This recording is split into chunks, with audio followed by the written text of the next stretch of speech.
Samsung Galaxy M10 এই মোবাইলটার problem 2G network আসে না, মাঝে মাঝে নেটওয়ার্ক আসে কিন্তু কল যায় না। তো এই মোবাইলটা মূলত প্রবলেমটা হয়েছে কিভাবে, এই মোবাইলটা যে চাচার সে গেছিল হজ করতে গিয়ে ওখানকার সিম নিছে।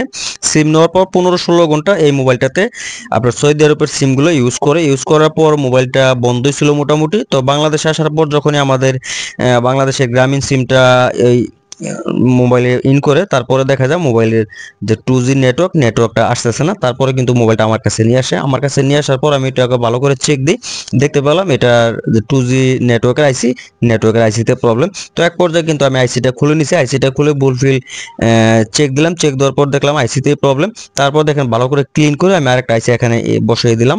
দেখেন আরেকটা আইসি আমি এখানে বসিয়ে দিচ্ছি।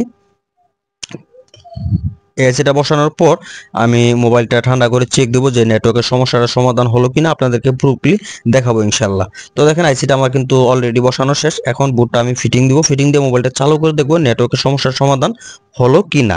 তো দেখতে পাচ্ছেন মোবাইলটা চালু করছে এবং নেটওয়ার্ক